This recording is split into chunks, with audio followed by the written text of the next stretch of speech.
आज अररिया जिला कांग्रेस कमेटी में हमारे माइनॉरिटी डिपार्टमेंट के ज़िला के सम्मानित अध्यक्ष मासूम रजा साहब के द्वारा एक बैठक का आयोजन किया गया है। हमारे साथ हमारे उपाध्यक्ष मोहम्मद आसिफ अली साहब हैं, उबैदुर रहमान साहब जो रहमान्स 30 के फाउंडर हैं, आप मौजूद हैं। हमारे साथ भागलपुर के संयोजक अरशद अली साहब हैं, हमारे उपाध्यक्ष यहाँ के अमजद साहब, निराले साहब, प्रखंड के हमारे अध्यक्ष इफ्तिखार साहब, और यहाँ मौजूद हमारे तमाम कांग्रेस पार्टी के कार्यकर्तागण और मीडिया के हमारे तमाम बंधु, हमारी बहन, हमारे नौजवान साथी। आज आपके बीच में आने के पीछे बस दो मकसद है। एक, जो राहुल गांधी जी ने संदेश दिया था भारत जोड़ो यात्रा के तहत कि इस देश के अंदर में मोहब्बत के पैगाम को आगे बढ़ाना है और नफ़रत के पैगाम, जो नफ़रत की भावना, जो विचारधारा फैलाने की कोशिश भारतीय जनता पार्टी के द्वारा की जा रही है, उसको ख़त्म करना है। सबसे पहले आपने भारतीय जनता पार्टी के जो राष्ट्रीय अध्यक्ष JP नड्डा साहब का गृह प्रदेश हिमाचल प्रदेश के अंदर आपने रिजल्ट देखा, उसका परिणाम देखा, कांग्रेस पार्टी की सरकार वहाँ बनी। उसके बाद कर्नाटका के अंदर भारत जोड़ो यात्रा जो राहुल गांधी जी ने किया, उसका असर ये रहा कि पिछले 30 वर्षों में किसी भी राजनीतिक दल को, चाहे वो भारतीय जनता पार्टी हो, चाहे वहाँ की स्थानीय JDS हो, चाहे वो कांग्रेस पार्टी हो, पिछले 30 वर्षों में इस तरह का मैंडेट वहाँ की जनता ने किसी भी दल को नहीं दिया जो भारत जोड़ो यात्रा के बाद कांग्रेस पार्टी को वहाँ की जनता ने दिया है। इससे ये साफ स्पष्ट होता है कि देश की जनता, भिन्न भिन्न राज्यों की जनता महंगाई से त्रस्त है, बेरोज़गारी से त्रस्त है, और कहीं न कहीं जो कर्नाटका के अंदर वो 40% का मामला, करप्शन का मामला था, उससे परेशान है। हम आपको याद दिलाना चाहते हैं, आपके माध्यम से आम जनों को भी, कि जिस तरीके से 2014 में भारतीय जनता पार्टी के द्वारा ये प्रचार प्रसार किया गया कि हम महंगाई को कम करेंगे जब हमारी सरकार आएगी। जब 2014 में भारतीय जनता पार्टी प्रचार कर रही थी, उस वक्त गैस की कीमत 400 रुपये हुआ करती थी, पेट्रोल की कीमत 48 रुपये 55 पैसे, डीजल की कीमत लगभग 46-47 रुपये प्रति लीटर, दाल और चावल की कीमत लगभग, दाल की कीमत जो है वो 30 रुपये, चीनी की कीमत लगभग 18 से 20 रुपये, यानी तमाम चीज़ों की जो कीमतें थी, वो कीमतें उस वक्त थी जब वो ये कह रहे थे कि ये महंगाई डाइन है, कांग्रेस की सरकार जाएगी, हम आएंगे, महंगाई को कम करेंगे। उसका नतीजा ये रहा कि पिछले 7 वर्षों के अंदर में ये तमाम चीज़ों जो मैंने नाम जिताया आपको, डीजल से लेकर, पेट्रोल से लेकर के, गैस से लेकर के, तमाम चीज़ें आज के डेट में पूरी तरीके से डबल कीमतें हैं उसकी। तो इसी का नतीजा रहा कि आज आप देख रहे हैं कि पूरे हिंदुस्तान में आज सिर्फ और सिर्फ 4 स्टेट में भारतीय जनता पार्टी की महज सरकार बची है, और उसके बाद आज हमारी भी कांग्रेस पार्टी की पूरे देश भर में 4 स्टेट में हमारी सरकार है। यही वजह है कि 2014 में जब ये भाषण देकर के आए कि हम महंगाई कम करेंगे, जब नहीं किए तो मोदी जी के प्रधानमंत्री बनने के बाद उनके हाथ से राजस्थान गया, वहाँ उनकी सरकार नहीं बनी, छत्तीसगढ़ में सरकार नहीं बनी, मध्य प्रदेश में भाजपा की सरकार नहीं बनी, हिमाचल में भाजपा की सरकार नहीं बनी, महाराष्ट्र में भाजपा की सरकार नहीं बनी, राजस्थान में सरकार नहीं बनी, झारखंड में सरकार नहीं बनी। इसके अलावा आप अलग अलग राज्यों में जब जाएंगे, दिल्ली में सरकार नहीं बनी, दिल्ली के नगर निगम में नहीं बनी, पश्चिम बंगाल के अंदर नहीं बनी, तमाम पूरा देश पूरी तरीके से भाजपा मुक्त, जो वो कांग्रेस मुक्त करते थे, वो कहीं न कहीं जिस तरीके से उन्होंने महंगाई को डायन बताया था, भाजपा को डायन बता करके जनता ने उनसे अपना किनारा कर लिया। और जिस तरीके से राहुल गांधी जी 4000 से ज़्यादा किलोमीटर की पैदल यात्रा करके देश के अंदर मोहब्बत के पैगाम को दिया, और मुझे याद है कि उसी कर्नाटका में 21 दिन की यात्रा में हमारे कांग्रेस पार्टी के जो नौजवान साथी हैं, जो हमारे अल्पसंख्यक विभाग के राष्ट्रीय अध्यक्ष हैं, माननीय राज्यसभा के सबसे युवा सांसद हैं इमरान प्रतापगढ़ी साहब, उन 21 दिनों की यात्रा में लगातार उनके साथ कदम से कदम मिला करके कर्नाटका में चल रहे थे।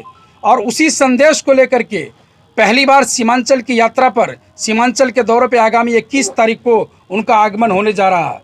2 दिनों का उनका कार्यक्रम है, जिसमें विभिन्न राजनीतिक दलों के प्रतिनिधि से मुलाकात करना है, सिविल सोसाइटी के लोगों से बातचीत है, कवि सम्मेलन, मुशायरा है। इसके अलावा अलीगढ़ मुस्लिम यूनिवर्सिटी का जो कैंपस है उसके अंदर जाकर के छात्रों के साथ उनका संवाद स्थापित करना है, मदरसा के बच्चों से संवाद स्थापित करना है।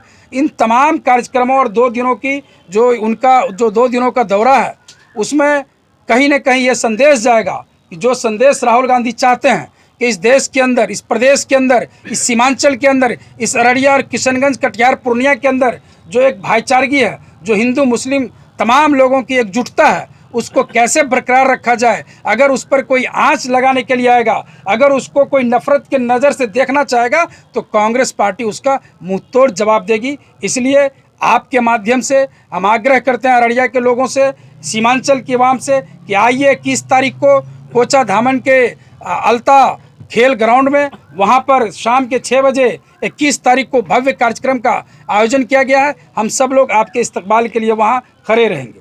बहुत शुक्रिया। कोई सवाल?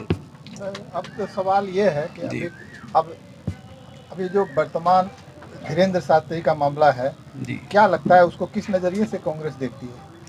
देखिए, सवाल हमारे पास, हम बिहार की जो धरती है वो तो महावीर की धरती है। बिहार की धरती जो है सीता मैया की धरती है। तो मुझे नहीं लगता है कि जब जिस धरती पे हमें सीता मैया की धरती कहलाने वाले अशोक का धरती जब हम बिहार है, तो मुझे लगता है कि बाकी कौन बाबा आते हैं जाते हैं उससे कांग्रेस पार्टी का कोई लेना देना नहीं है। ठीक है, हम उनका सम्मान करते हैं। बिहार के धरती पर जो भी बाबा आएंगे सबका सम्मान है। हमारे लिए हमारी सीता मैया, हमारे लिए हमारे बुद्ध की धरती है, हमारे लिए बहुत सारे यहाँ बिहार में ही बाबा हैं जिनकी हम पूजा करते हैं। एक और सवाल है, जैसे अभी जो अब किशनगंज का दौरा हो रहा है, वहाँ किशनगंज में MIM किशनगंज के लोकल में विधायक भी वहाँ ये हैं, कोचा धामन से हैं। क्या लगता है कि अभी चुनाव में कैसा असर पड़ेगा?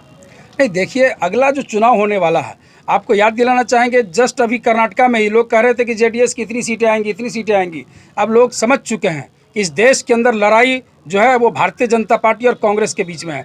निश्चित तौर पे आने वाले समय में आपको ये तमाम जो दल हैं, जो किसी व्यक्ति विशेष या फिर किसी खास विचारधारा, किसी खास जाति, धर्म, मजहब की बात करता हो, वैसी पार्टी अब आगे कभी नहीं बढ़ेगी। लगता है MIM वहाँ पे जो भी एक सीट बचा है वो भी चला जाएगा?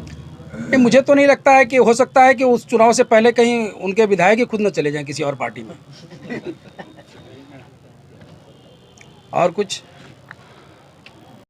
प्रदेश के कांग्रेस के जो वरिष्ठ नेतागण हैं उनका अलग अलग बयान आता है, तो राम मंदिर का जो बनने का मामला है, ये क्रेडिट भाजपा को जाता है या कांग्रेस को जाता है? न ये भाजपा को जाता है, न ये क्रेडिट जो है कांग्रेस पार्टी को। ये भगवान राम की कृपा है कि वहाँ मंदिर का निर्माण हो रहा है। राजस्थान में चुनाव होने वाला है, आपके पार्टी के अंदर जो देखने को मिल रहा है, सचिन पायलट सरकार के खिलाफ ही मोर्चा खोल दिया। नहीं, वो सरकार के खिलाफ मोर्चा नहीं खोल रखा है। उन्होंने वसुंधरा राजे के समय में जो भ्रष्टाचार हुए थे, उस भ्रष्टाचार को याद दिलाने के लिए, लोगों को अंदर जागरूकता लाने के लिए वो रैली निकाल रहे हैं। और ये अच्छी बात है। इस तरीके के रैली से लोगों में जागरूकता आती है कि भ्रष्टाचार न हो प्रदेश के अंदर में, तो ये एक बेहतर चीज़ है।